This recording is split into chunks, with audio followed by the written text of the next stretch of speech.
people hear something that they don't like on the BBC and they get in touch with the BBC, and the BBC sort of absorbs that, and unless there's something serious that needs to be passed on, you as the writer never have to hear about it.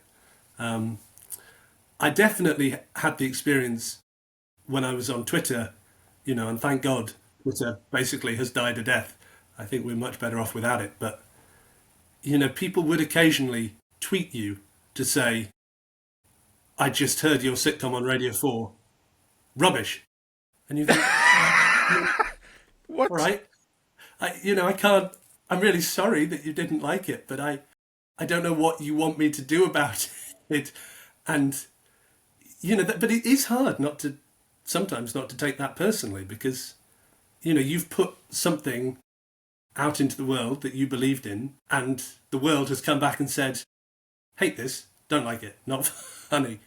And of course, people also, that is outweighed by more people take the trouble to tell you they liked something than to tell you they didn't. But it is funny, the impulse people had. I don't know, did people have that in real life, or did Twitter bring it out of us all? The feeling that you could just say whatever you wanted to a stranger.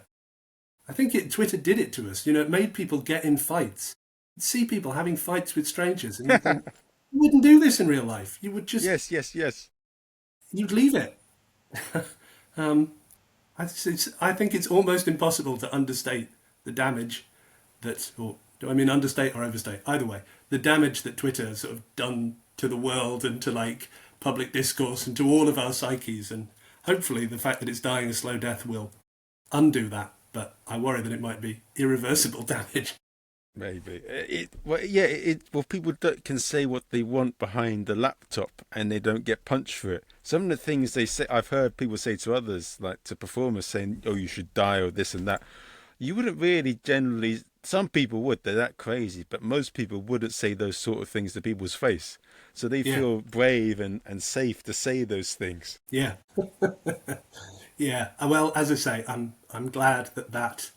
Because the other thing that, you probably have experienced is that as soon as you do something kind of public facing, with Twitter, there's that search bar there as a sort of horrible flashing red temptation to Google, to search and see what people are saying about you.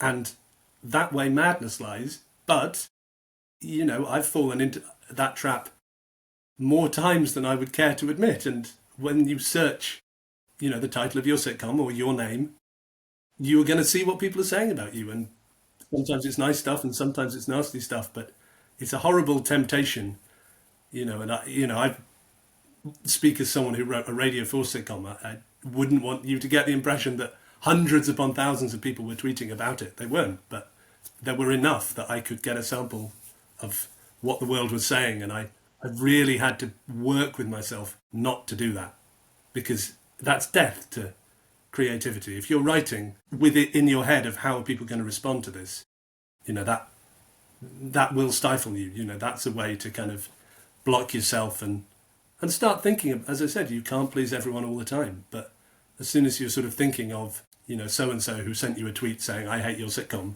you sort of internalize them, and then they're a voice in your head when you're writing. And that, as I say, that's death. You've got to shut that stuff out.